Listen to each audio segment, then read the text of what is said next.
வணக்கம் நண்பர்களே, welcome to MIMTPT railway station. இன்றைக்கி நீங்கள் பார்க்க வந்திருக்க ப்ராப்பர்ட்டி பார்த்தீங்கன்னா வண்டலூர் ரயில்வே ஸ்டேஷன்லேருந்து வாக்கபிள் டிஸ்டன்ஸில் இருக்கக்கூடிய hill view residency. Railway station வந்து பார்த்தீங்கன்னா ஒரு 1.25 கிலோமீட்டர் வரும் அதிகபட்சமாக. இங்கே சவுத் ஃபேஸிங் 30 ஃபீட் ரோடில் பார்த்தீங்கன்னா ஒரு 3800 ஸ்கொயர் ஃபீட் நமக்கு வந்து சேல்ஸுக்கு வந்துருக்குதுங்க. ஸோ இது வந்து பார்த்தீங்கன்னா அந்த லொக்கேஷனில் இப்போ கரண்ட்டில் போயிட்டுருக்க ரேட் 4500 4800 வரைக்கும் ஃபைனலாக ரெஜிஸ்ட்ரேஷன் ஆகிட்டுருக்கு. நம்ம பிளாட்லேருந்து ஒரு 3 பிளாட் தள்ளி 4700 ரூபாய்க்கு லாஸ்ட்டாக ரிஜிஸ்ட்ரேஷன் பண்ணியிருக்காங்க. நமக்கு இந்த ப்ராப்பர்ட்டி ஆனது பார்த்திங்கன்னா 4400 ரூபாய்க்கு உங்களுக்கு பண்ணி கொடுக்கலாம். சவுத் ஃபேஸிங்கில் இருக்குது. இது வந்து பார்த்திங்கன்னா நம்ம ரெண்டாக பிரித்து கொடுக்கணுன்னாலும் கூட இது வந்து பிரித்து கொடுக்கலாம். 1500 ஸ்கொயர் ஃபீட்டாவோ 1800 ஸ்கொயர் ஃபீட்டாவோ பிரித்து கொடுக்கலாம்.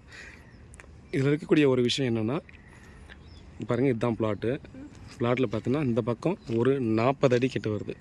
40 அடி ப்ளஸ் வந்து பார்த்திங்கன்னா ஒரு 300 ஸ்கொயர் ஃபீட்டு. இது கார்னர் மாதிரி நம்ம வந்து இதை அப்படியே பண்ணிக்கலாம். ஒரு 300 ஸ்கொயர் ஃபீட் பார்த்திங்கன்னா அங்கே ஒரு சின்ன பீஸ் கட்டு வரும்.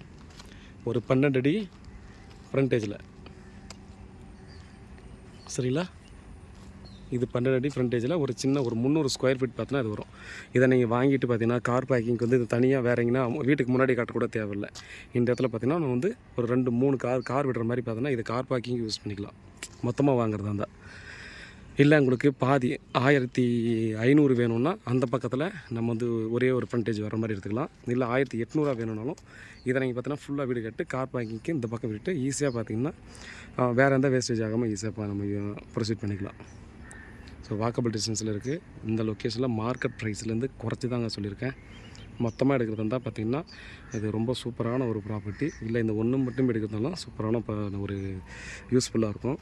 இங்கேருந்து பார்த்திங்க அப்படின்னா நமக்கு ஒரு 2-3 பிளாட் தாண்டி பார்த்தோன்னா அந்த ஏரி ஸ்டார்ட் ஆகும். தண்ணி வந்து பார்த்தோன்னா இதுக்கு மேலே ஏறாதுங்க. நீங்கள் விசாரிச்சிக்கலாம்.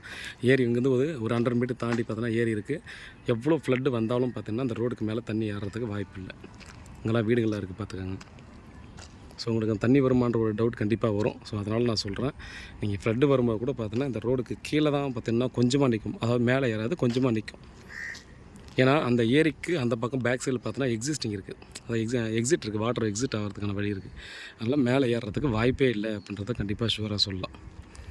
பாருங்கள், இந்த லொக்கேஷனில் யாராவது ப்ராப்பர்ட்டி தேடிங்கன்னா டெஃபினட்டாக மிஸ் பண்ணாமல் பர்ச்சேஸ் பண்ணுங்கள். வேறு ஏதாவது டீட்டெயில் வேணால் வாட்ஸ்அப் பண்ணலாம், கால் பண்ணுங்கள். உண்மையாகவும் நேர்மையாகவும் கூட. நன்றி.